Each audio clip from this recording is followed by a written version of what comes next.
Hello everyone. तो क्या हाल चाल है आप सभी के।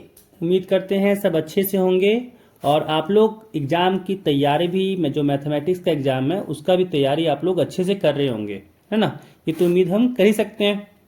तो आप लोगों को वही एग्ज़ाम का प्रिपरेशन के लिए थोड़ा सा और हम लोग भी हेल्प कर रहे हैं कि इस वीडियो में हम लोग आप लोगों के लिए एमसीक्यू के 30 क्वेश्चन को सॉल्व करेंगे, है ना, जो आपके एग्ज़ाम में पूछे जा सकते हैं, है ना।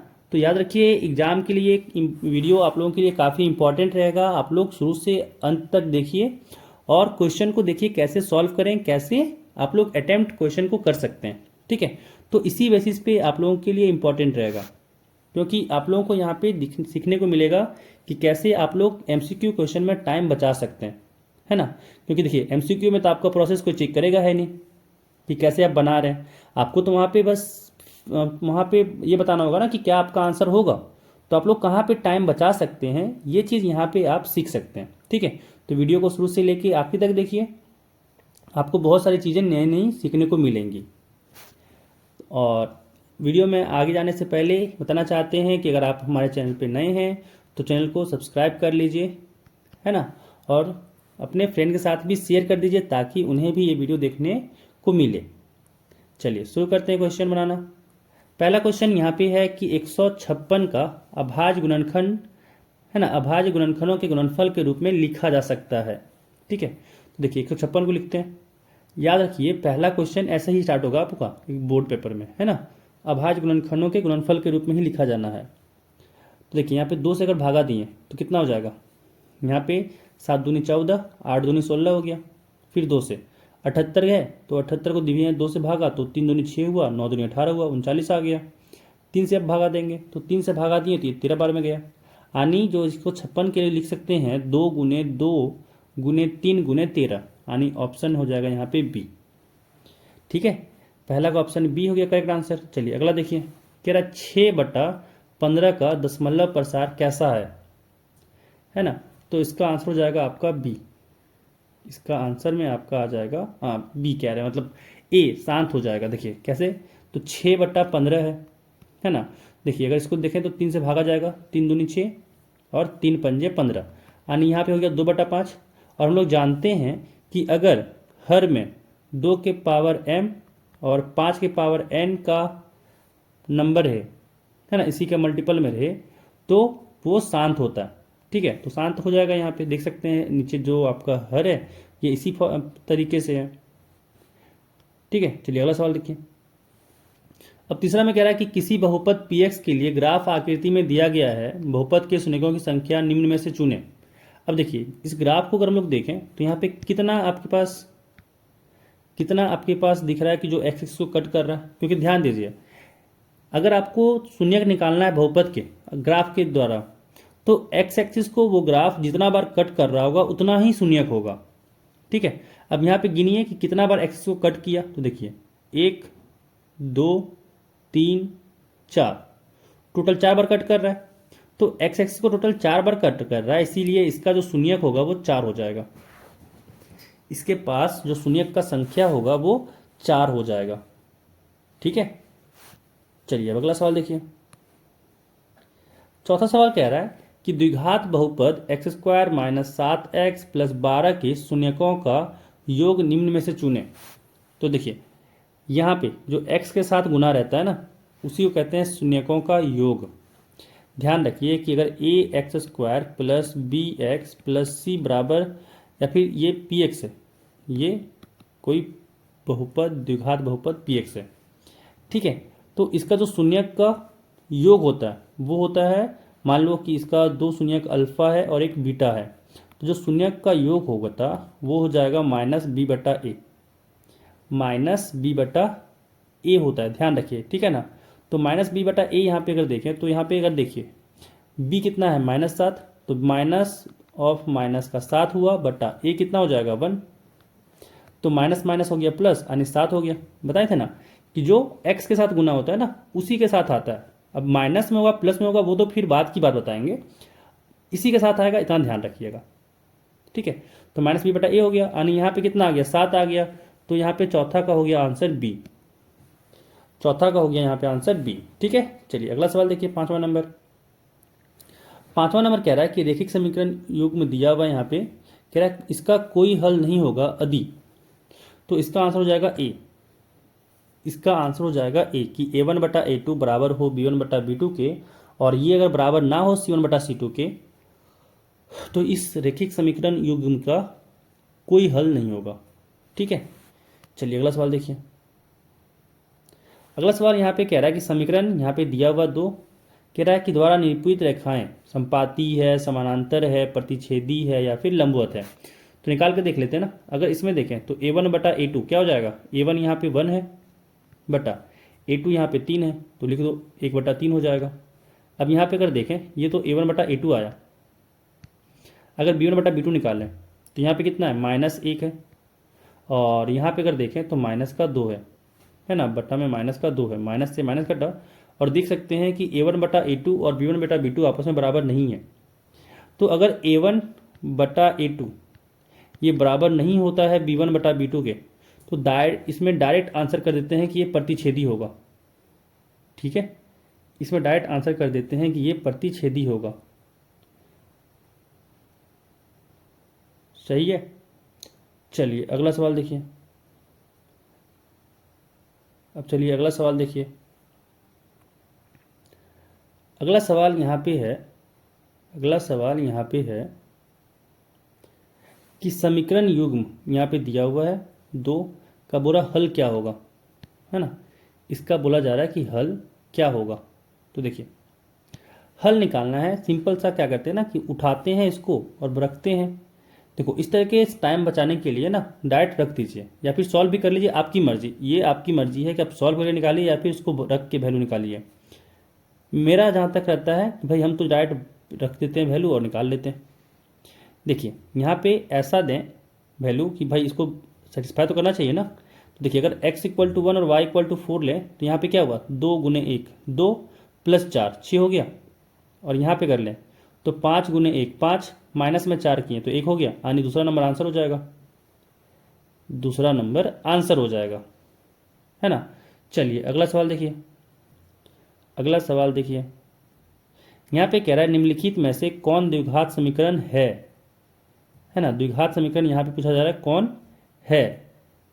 तो यहाँ पे अगर देखें तो द्विघात समीकरण के बारे में देखिए, अगर इसको हम लोग सॉल्व किए तो क्या आ जाएगा कि x माइनस 3 का स्क्वायर है, तो अगर a माइनस बी का स्क्वायर में तोड़ें तो हो गया a स्क्वायर माइनस 2ab, यानी 2 गुने 3 6x हो जाएगा, फिर प्लस में 3 का स्क्वायर हो जाएगा 9 बराबर, यहाँ पे तो x square minus 7x minus 5 दिया हुआ है, एक्स स्क्वायर से एक्स स्क्वायर कट गया, तो जिसमें एक्स स्क्वायर से एक्स स्क्वायर कट जाएगा वो द्विघात समीकरण नहीं होगा, यानी पहला नहीं हुआ। ठीक है, चलिए अब देखिए किसमें नहीं कट रहा है। दूसरा अगर देखें तो यहाँ पे x प्लस 1 का स्क्वायर है, तो यही हो गया x square plus 2x plus 1, ये बराबर हो गया x square minus 5x plus में 7। यहाँ भी देख सकते हैं कि एक्स स्क्वायर से एक्स स्क्वायर कट गया, तो ये भी द्विघात बहुपद नहीं होगा, है ना, द्विघात समीकरण नहीं होगा। समझा ना, द्विघात समीकरण मतलब x का जो पावर होगा वो 2 होना चाहिए। ठीक है ना। चलिए अब यहाँ पे अगर देखें कि x प्लस 1 का स्क्वायर है और यहाँ पे 2x माइनस 3 है, तो देख लीजिए x प्लस 1 का पावर 2 है, इसको अगर हम लोग ओपन किए तो हुआ x square plus 2x plus में 1 बराबर, इसमें अगर गुना किए तो यहाँ हुआ 2x माइनस 6। देखिए एक्स स्क्वायर वाला टर्म यहाँ पे बच गया, यानी ये हो जाएगा द्विघात बहुपद, ये हो जाएगा द्विघात समीकरण बहुपद कह रहे हैं, द्विघात समीकरण हो जाएगा। ठीक है, तो 9 का सी हो गया, 9 का सी हो गया। चलिए अगला सवाल देखिए। अगला सवाल कह रहा है कि द्विघात समीकरण x square plus 7x plus 6 बराबर 0 के मूलों की प्रकृति है ना। तो देखिए मूल का प्रकृति कैसे निकालते थे, d बराबर बी स्क्वायर माइनस 4ac, है ना। विविधकर का वैल्यू कहीं निकाल करके, विविधकर का जो वैल्यू होगा उसको निकालिए, फिर वहाँ से फिर मूलों की प्रकृति निकालते थे। अब इसमें देखिए क्या है, a बराबर यहाँ पे 1 है, b बराबर 7 है और c यहाँ पे 6 है। ठीक है, क्योंकि d के लिए हमको a b c चाहिए होता है। चलो d निकालते हैं, यहाँ पे क्या हो जाएगा, b का स्क्वायर यानी 7 का स्क्वायर माइनस 4ac, 4 गुने a हो गया 1 और c हो गया 6। तो 7 का स्क्वायर हो गया 49 माइनस 6 चौके 24, ठीक है। तो 49 में से 24 गया तो यहाँ पे बचा 25 जो जीरो से बड़ा होता है। 25 यहाँ आ गया मतलब जीरो से बड़ा आ गया, और जब ये जीरो से बड़ा आ गया इसका मतलब क्या होता है, जो मूल का प्रकृति होगा वो हो जाएगा वास्तविक तथा असमान, वास्तविक तथा असमान, ठीक है ना। जब भी विविधकर जीरो से बड़ा होता है वास्तविक होता है मूल और असमान भी होता है, ठीक है। चलिए अगला सवाल देखिए, कह रहा है यहाँ पे कि यदि द्विघात समीकरण एक दिया हुआ x square minus 4x plus के बराबर 0 का मूल समान है तो के का मान होगा, है ना। यहाँ बोल दिया कि इसका मूल समान है तो के का मान निकालो। देखिए अगर इसमें देखें फिर से तो ए कितना हो जाएगा, देखिए मूल समान है इसका मतलब डी जो होगा विविधकर जो होगा वो 0 के बराबर होगा, है ना। और फॉर्मूला से फिर से फॉर्मूला क्या होगा, बी स्क्वायर माइनस 4ac बराबर 0। तो यहाँ पे ABC निकालना पड़ेगा ना पहले, तो ए यहाँ पे कितना है, एक्स स्क्वायर वाला जो गुणांक है वो 1 है तो ए 1 हो जाएगा, बी यहाँ पे -4 हो जाएगा और सी यहाँ पे के हो जाएगा, ठीक है ना। एक्स का गुणांक को बी कहते हैं। अब चलो यहाँ पे वैल्यू रखो, काम हो जाएगा। बी का स्क्वायर यानी -4 का स्क्वायर -4 गुने ए यहाँ पे 1 है, सी यहाँ पे के है, साथ में हो गया 0 यानी -4 का स्क्वायर हो गया 16 -4 के बराबर 0 यानी 4 के बराबर 16 हो गया। तो यहाँ से देख सकते हैं कि के कितना आ गया 16/4, 4 से 16 कटा 4 बार में यानी के आ गया 4, ठीक है। यहाँ से के का वैल्यू आ गया 4। कौन सा ऑप्शन हो जाएगा, ऑप्शन नंबर सी, ठीक है। तो ये भी खत्म। चलिए अगला सवाल देखिए, 12 नंबर यहाँ पे कह रहा है कि एपी दिया हुआ है एक, है ना। कह रहा है सार और अंतर क्या होगा, तो सार और अंतर के लिए क्या करो, दूसरा में से पहला टर्म घटा दो, क्या हो जाएगा 21 - 24 यानी यहाँ पे हो गया -3, option number D, option number यहाँ पे डी हो गया। चलिए अगला सवाल कह रहा है कि एपी एक दिया हुआ है इसका 10वां पद निकालिए, है ना। तो 10वां पद निकालना है, इसके लिए हम लोग को चाहिए पहला पद और सार अंतर।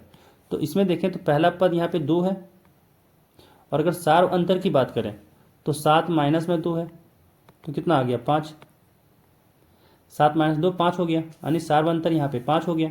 अब 10वां पद चाहिए यानी A10 चाहिए, तो क्या हो जाएगा A जोड़ 9D, है ना, A जोड़ 9D हो गया।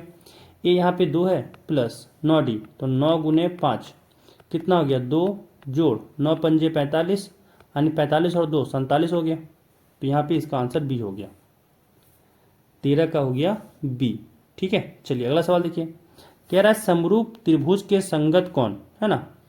यहाँ पे ए हो जाएगा बराबर होते हैं, समरूप त्रिभुज के संगत कौन बराबर होते हैं, ठीक है।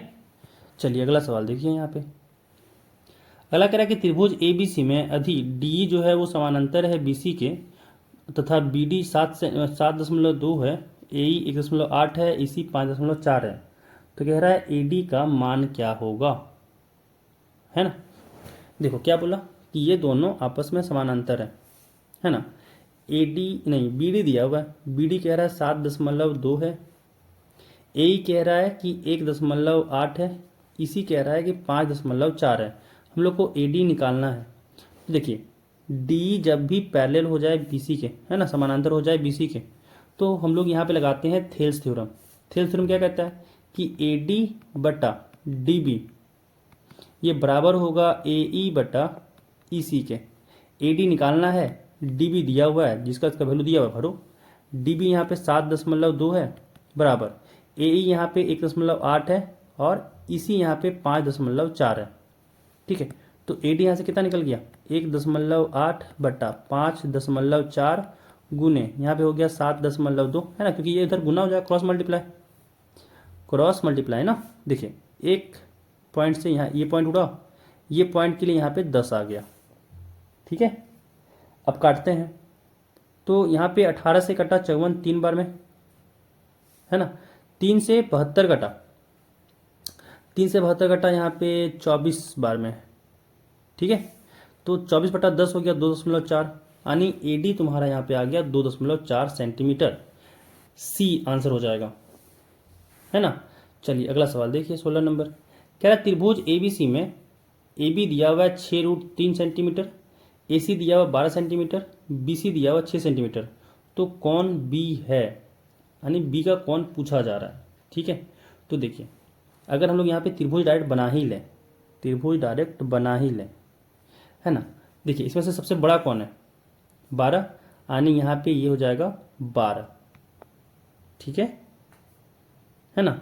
अब कह रहा है ए बी और बी सी दिया हुआ है, तो ये हो जाएगा बी, ये हो जाएगा ए, ये हो जाएगा सी।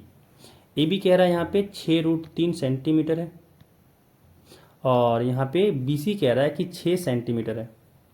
हम लोग को निकालना क्या है, तो कौन बी, बी निकालना है।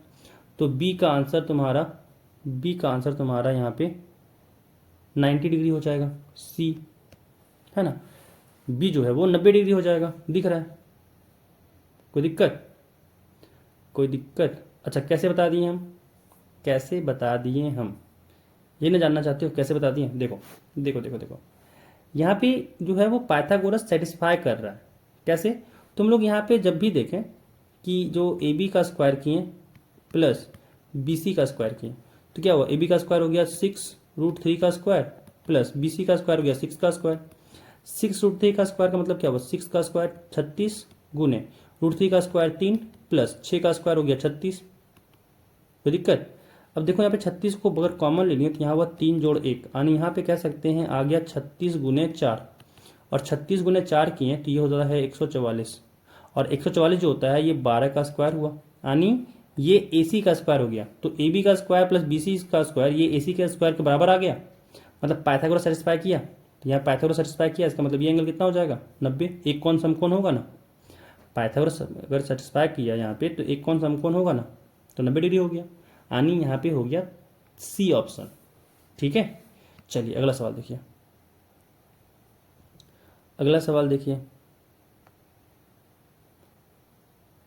चलिए अगला सवाल यहाँ पे कह रहा है 17 नंबर में कि बिंदुआ, जो बिंदु दिया हुआ है 1 2 3 और एक 4, एक निर्देशांक का, कह रहा है दूरी निकालना है इसका। मान लो ए बी कि ए एक यहाँ पे बिंदु है, एक बिंदु बी है, ए का निर्देशांक दिया हुआ है 2,3, एक बी का निर्देशांक दिया हुआ है 4,1। तो जो ए बी का दूरी होगा वो क्या होता है, फॉर्मूला याद है, नहीं याद है, कॉपी के बैठ गए।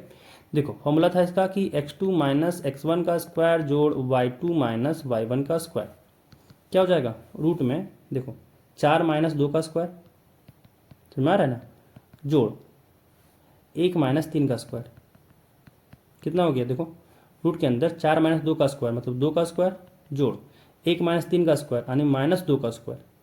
कोई दिक्कत, यहाँ पे कितना आ गया 2 का स्क्वायर 4 प्लस माइनस 2 का स्क्वायर भी 4 ही हो जाएगा, यानी रूट में 8 आ गया। और रूट में 8 क्या होता है, 2√2, 2√2 है ना। तो इतना यूनिट्स हो गया तुम्हारा यहाँ से ए बी, तो यानी जो डिस्टेंस चाहिए था, जो दूरी चाहिए था वो हो गया ऑप्शन डी, 2√2 मात्रक। ठीक है, चल अगला सवाल देखो, अगला यहाँ पे कह रहा है, अगला यहाँ पे कह रहा है कि दो बिंदु दिया हुआ है ना, एक 2 5 एक 4 7 को मिलाने वाले रेखाखंड का मध्य बिंदु, इस रेखाखंड का मध्य बिंदु निकालना है। तो मध्य बिंदु फॉर्मूला याद होगा, याद है ना, क्या होता है, दोनों को जोड़ो बटा 2 करो। तो जो मध्य बिंदु मानो अगर x3 के नाम से देख रहे हैं तो क्या हो जाएगा 2 जोड़ 4 बटा 2, तो कितना हो गया 4 2 6 बटा 2 यानी 3 हो गया। और अगर y3 निकालना है तो सेम काम करो, 5 जोड़ 7, 5 जोड़ 7 बटा 2 यानी 7 5 12 बटा 2 हो गया, ये कट गया 6 बार में। तो यहाँ पे x3 हो गया 3, y3 हो गया 6, तो कौन सा हो जाएगा पॉइंट 3,6, सी हो गया, सी हो गया 3,6। अब चलते हैं अगला सवाल। तो देखो ये जो क्षेत्रफल वाला सवाल है ना, ये सिलेबस से हटा दिया गया है, तो टेंशन मत लो, ये बनाना नहीं है। अगर पिछला वीडियो में, अगर और कोई वीडियो में बताए होंगे है ना पिछला वाले में, तो वहाँ पे भी इग्नोर कर देना, क्योंकि ये जो टॉपिक है वो हटा दिया गया है, दिमाग से मेरा निकल गया था, इसी कारण से पिछला वाला अगर वीडियो में होगा तो शायद बना दिए होंगे। जहाँ तक हमको आ रहा है कि एक वीडियो में इसको बनाए थे, है ना, कोई नहीं जान लो, कोई दिक्कत नहीं है, बट ये चीज़ हटा दिया गया सिलेबस से, तो जानने का कोई फायदा नहीं है, एग्जाम का टाइम है, एक्स्ट्रा मेहनत क्यों करना। ठीक है, चलो यहाँ पे देखो अगला सवाल यहाँ पे है कि यदि साइन ए 3/5 है तो tan ए का मान निकालना है हम लोग को, है ना। तो अगर इसको देखें और हम लोग ट्रायंगल बना लें तो कितना अच्छा होगा, क्या है साइन ए दिया हुआ है, अगर इसको मान लेते हैं कि ये तुम्हारा ए है, ठीक है, और ये बी मान लो और ये सी मान लो, क्या दिक्कत हुआ। अब सोचो साइन ए दिया हुआ 3/5 और साइन ए के लिए क्या होता है, लंब बटा कर्ण, है ना। तो लंब यहाँ पे क्या है 3 हो जाएगा, कर्ण क्या है 5 हो जाएगा, ठीक है। अब यहाँ पे ए भी निकाल देंगे तो tan ए निकल जाएगा, लंब बटा आधार, ठीक है ना। तो देखो ए बी निकालने का तरीका क्या हो जाएगा, पाइथागोरस, पाइथागोरस से ए बी क्या हो जाएगा, ए बी हो जाएगा रूट में ए सी का स्क्वायर माइनस बी सी का स्क्वायर, यानी क्या हो गया रूट में ए सी का स्क्वायर मतलब 5 का स्क्वायर माइनस बी सी का स्क्वायर मतलब 3 का स्क्वायर, कितना हो गया 5 का स्क्वायर 25 और 3 का स्क्वायर 9, 25 में से 9 घटा तो 16 हुआ और 16 का स्क्वायर रूट 4 हो जाएगा, यानी ए बी आ गया 4। तो tan ए कितना आ जाएगा 3/4, कोई दिक्कत, 3/4 हो जाएगा, कोई दिक्कत हुआ, तो सी हो जाएगा आंसर, ठीक है। चलिए अगला सवाल देखिए, 20 कम कम, तो अगला देखिए 21। किस कह रहा है यहाँ पे कि 2 साइन स्क्वायर ए जो है उसका मान 1 है, तो एंगल ए का मान क्या होगा। गौर से अगर देखोगे ना तो ये समझ में आएगा कि ये तो बहुत सिंपल वाला काम है कि ये 1/2 है, साइन स्क्वायर ए जो है वो 1/2 है, यानी साइन ए क्या है रूट में 1/2, अगर दोनों तरफ स्क्वायर रूट ले लें तो यहाँ से क्या आ जाएगा, साइन ए जो होगा वो हो जाएगा यहाँ से 1/√2, 1/√2, और 1/√2 जानते हो किस एंगल पे देता है, 45 डिग्री पे, यानी एंगल यहाँ पे क्या हो गया 45 डिग्री, ऑप्शन बी हो जाएगा यहाँ पे 45 डिग्री। कोई दिक्कत, कोई दिक्कत नहीं होना चाहिए और होगा भी नहीं आई थिंक। चलिए अगला सवाल देखिए, कह रहा है cos 48 degree minus sine 42 degree का मान होगा, ये भी हटा दिया गया सिलेबस से, टेंशन मत लीजिए, ये भी हटा दिया गया है, ठीक है। चलिए अगला क्वेश्चन देखिए, अगला क्वेश्चन देखिए, अगला क्वेश्चन यहाँ पे कह रहा है कि भूमि के एक बिंदु से जो मीनार के पाद बिंदु से 30 मीटर की दूरी पर है, मीनार के शिखर का उन्नयन कोण 30 डिग्री है, तो मीनार की ऊंचाई है, इसमें 1-2 को स्टार लगा ही लीजिए, इसमें 1-2 को स्टार लगा ही लीजिए, ये क्वेश्चन बहुत इंपॉर्टेंट है, ठीक है। चलिए बनाते हैं, क्या कह रहा है कि एक मीनार है, मान लो ये मीनार है ना, जो मीनार भूमि के एक बिंदु से, जो मीनार के पाद बिंदु से 30 मीटर की दूरी पे, मतलब ये मीनार का जो पाद बिंदु है उससे 30 मीटर का दूरी पर एक बिंदु है भूमि पर, और मीनार के शिखर से जिसका यहाँ पे यूनियन कोण जो दिया हुआ है वो दिया हुआ है 30 डिग्री, ठीक है। ये कह रहा है कि 30 डिग्री है, तो मीनार का ऊंचाई बताओ, यानी ए बी निकालने बोल रहा है, ठीक है। अब सोचो कि ए बी चाहिए, बी सी दिया हुआ है, तो लंब और आधार के बीच कौन ऐसा त्रिकोणमिति वाला अनुपात है, तो tan ही है जो लंब और यहाँ पे आधार के बीच रिलेशन देता है, तो यहाँ से हो गया ए बी बटा 30, tan यहाँ पे 30 है, तो tan 30 कितना देता है 1/√3, 1/√3, तो यहाँ से हो गया 1/√3 गुने 30 इधर आ गया तो 30 हो गया गुना में, ये हो गया ए बी, यानी ए बी कितना हो गया, देखो 30 बट्टा में √3 है, तो यहाँ क्या करो कि √3 और √3 से गुना कर दो, नीचे वाले का रैशनलाइजेशन, है ना। देखो क्या आ गया, यहाँ हो गया 30 गुने √3 बटा √3 हो गया 3 से 30 कटा 10 बार में, यानी ए बी यहाँ से आ गया 10√3, ऑप्शन सी, ऑप्शन यहाँ पे आ गया सी 10√3 मीटर, ठीक है। चलिए अगला सवाल देखिए, अगला सवाल देखिए, कह रहा है कि एक वृत्त की कितनी स्पर्श रेखाएं हो सकती हैं, ठीक है, एक वृत्त की कितनी स्पर्श रेखाएं हो सकती हैं, तो इसका आंसर हो जाएगा सी अनंत, अनंत हो जाएगा। खुद से देखिए ना कि ये आपका वृत्त रहा, इसमें अगर स्पर्श रेखा खींचें तो ढेर सारा खींच जाएगा, जहाँ जिसको जितना मन करे खींचते रहो, जितना मन करे स्पर्श रेखा खींचते रहो, इसीलिए अनंत हो जाएगा, ठीक है। चलिए अगला सवाल देखिए, अगला सवाल यहाँ कह रहा है कि यदि टीपी टीक्यू एंड केंद्र ओ वाले किसी वृत्त पर दो स्पर्श रेखाएं इस प्रकार है कि जो पीओक्यू जो बना रहा है कौन वो 110 डिग्री है, जो फिगर दिया हुआ है। कह रहा तो पीटीक्यू बताओ, ये पीटीक्यू बताना है। ध्यान से सुनिए, ये वाला 90 होगा, ये वाला 90 होगा, क्योंकि स्पर्श रेखा और त्रिज्या के बीच हमेशा 90 डिग्री बनता है। स्पर्श रेखा और त्रिज्या के बीच 90 डिग्री बनता है। तो ये 90 ये 90 180 हुआ, यानी इन दोनों का पास कितना एंगल बचा 180। और इतना ध्यान रखिएगा कि ये जो अपोजिट एंगल होता है ना, सम यहाँ पे हमेशा 180 होता है। तो ये 170 110 है, तो ये कितना बचा 70, काम खत्म, बी हो जाएगा आंसर। मैं क्या बोले कि ये 90 ये 90। एक पी ओ क्यू टी की बात करें तो पी ओ क्यू टी क्या है, एक यहाँ पे चतुर्भुज है। चतुर्भुज के आंतरिक कोणों का सम होता है 360 डिग्री।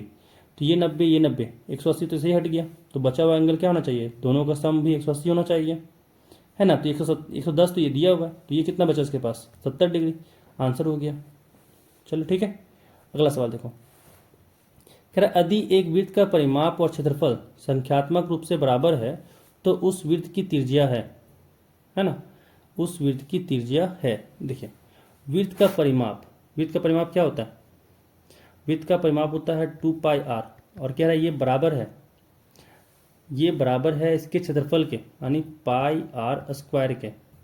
तो पाई से पाई कटा, r से r कटा, तो r कितना आ गया 2, यानी r हो गया 2 मात्रक। ठीक है, 26 का हो जाएगा 1, 26 का हो जाएगा a 2 मात्रक। ठीक है, चलिए अगला सवाल कह रहा है एक घोड़ा 60 मीटर लंबी रस्सी से एक घास के मैदान में बंधा है, उस भाग का क्षेत्रफल क्या होगा जिसमें घोड़ा घास चर सकता है। ठीक है, एक घोड़ा 60 मीटर लंबी रस्सी से एक घास के मैदान पर बंधा है, तो खुद सोचो कि भाई ये मान लो कि खूंटा होगा, ये मान लो कि 7 मीटर वाला रस्सी होगा। ठीक है, तो ये कितना दूर तक खा सकता है, ये नहीं लगा कि ये जो पूरा जो एरिया बनेगा ऐसा 7 मीटर वाला, ये पूरे में खा जाएगा घास, इस पूरे में वो जो घोड़ा है वो घास खा जाएगा, है ना। तो ये क्या बना, एक सर्कल बना, एक वृत्त बना, तो वृत्त का एरिया निकालो, खत्म बात। और इसका जो त्रिज्या होगा वो 7 होगा, समझ में आ रहा है। तो क्या हो जाएगा, बनाओ, खत्म हो गया आंसर। तो यहाँ पे जो एरिया हो जाएगा, क्षेत्रफल जो हो जाएगा वो हो जाएगा पाई r स्क्वायर, यानी पाई हो जाएगा 22/7 गुने r स्क्वायर है 7 गुने 7 हो जाएगा, 7 से 7 कटा और 22 गुने 7 आया, है ना। तो 22 गुने 7 किए तो हुआ 154 मीटर का स्क्वायर। ऑप्शन हो जाएगा इसका ए, ऑप्शन हो जाएगा इसका ए। ठीक है, चलिए अगला सवाल देखिए, अगला सवाल देखिए। अगला सवाल यहाँ पे कह रहा है कि सबसे बड़े बांस की लंबाई बताइए जो एक 12 मीटर लंबे 9 मीटर चौड़े तथा 8 मीटर ऊंचे कमरे में रखी जा सकती है। तो ध्यान रखना है कि वो उसके विकर्ण के बराबर होगा। ठीक है, सबसे बड़ा बांस जो रखाएगा वो विकर्ण के बराबर होगा, और विकर्ण का फॉर्मूला याद है क्या होता है, एल होता है रूट ओवर, विकर्ण को यहाँ पे क्या करते हैं, विकर्ण को ना यहाँ पे विकर्ण को यहाँ पे हम लोग दिखाते हैं, मान लो किसे दिखाते हैं, टी से दिखा देते, चलो तो हो जाएगा L square plus B square plus H square के सम का अंडर रूट पे। ठीक है ना, अंडर रूट के बराबर हो जाएगा। तो यहाँ पे क्या आ जाएगा, रूट में, यहाँ पे आ जाएगा रूट में एल का स्क्वायर, यानी 12 का स्क्वायर, नहीं दिख रहा, चलो दूसरा कलर लेते हैं, दूसरा कलर मान लो हरा ले लिए, दिखेगा, दिखते हैं। यहाँ से हो जाएगा रूट में एल स्क्वायर मतलब 12 का स्क्वायर, 12 का स्क्वायर हो जाएगा 144 जोड़, ये भी नहीं दिख रहा, कोई नहीं, छोड़ो, नीचे लिखते हैं, यहाँ से नीचे लिखते हैं, नहीं दिख रहा तो नीचे लिखते हैं। क्या हो जाएगा, रूट के अंदर में एल का स्क्वायर मतलब 12 का स्क्वायर, ठीक है, 12 का स्क्वायर जोड़, यहाँ पे पी स्क्वायर मतलब 9 का स्क्वायर जोड़ एच का स्क्वायर मतलब 8 का स्क्वायर। ठीक है ना, बस इसको सॉल्व करना, काम खत्म हो जाएगा। क्या हो जाएगा, रूट ओवर 12 का स्क्वायर हो जाएगा 144 जोड़ 9 का स्क्वायर हो जाएगा 81 जोड़ 8 का स्क्वायर हो गया 64। बस इसको जोड़ दीजिए, काम हो गया। कितना हो जाएगा, देखिए 4 1 5 और 1 सॉरी 4 1 5 5 4 9 हो गया, 8 और 6 14, 14 और 4 18 का 8, एक में हो गया हाथ, एक और एक हो गया दो, तो यहाँ से आ गया 289। और 289 का जो हम लोग यहाँ पे क्या उसको बोलते हैं, स्क्वायर रूट लें, ठीक है, स्क्वायर रूट लें 289 का, तो इसका आंसर क्या हो जाएगा 17, ठीक है, तो आंसर इसका हो जाएगा बी, 28 का आंसर हो जाएगा बी। चलिए अगला सवाल देखिए। सवाल नंबर कह रहा है कि उच्च वर्ग सीमा एवं संचयी बारंबारता के बीच खींचे गए आलेख को क्या कहते हैं, ठीक है, खींचे गए आलेख को क्या कहते हैं, तो यहाँ पे हो जाएगा से कम प्रकार का त्वरण कहते हैं, कि उच्च वर्ग सीमा एवं संचयी बारंबारता के बीच खींचे गए आलेख को से कम प्रकार का त्वरण कहते हैं, ठीक है, ठीक है। चलो तो 29 भी खत्म। अगला सवाल 30 नंबर करते हैं। अगला सवाल यहाँ पे 30 नंबर कह रहा है निम्नलिखित में से कौन सी संख्या किसी घटना की प्रायिकता नहीं हो सकती, ठीक है। अब देखो इसका आंसर हो जाएगा बी, क्योंकि हम लोग जानते हैं कि प्रायिकता जो होता है किसी भी घटना का, वो 0 या 0 से बड़ा हो सकता है और 1 या फिर 1 के बराबर तक हो सकता है, मतलब 1 से छोटा या फिर 1 के बराबर तक हो सकता है। तो जो प्रोबेबिलिटी होता है वो 0 और 1 के बीच में ही अटक सकता है, बड़ा तो हो नहीं सकता है 1 से, और ना ही 0 से छोटा हो सकता है। तो यहाँ तो 1.5 दिया हुआ है, यानी प्रायिकता कौन नहीं हो सकता, 1.5, ठीक है। तो यहाँ पे हम लोग जो 30 क्वेश्चन MCQ था वो यहाँ पे हम लोग सॉल्व कर लिए। आप लोग को यहाँ पे दिखा होगा कि कैसे आप लोग सॉल्व कर सकते हैं आसान तरीक़ों से, ठीक है। तो इस वीडियो में बस इतना ही, खूब ख्याल रखिएगा अपना, मिलते हैं फिर अगले वीडियो में।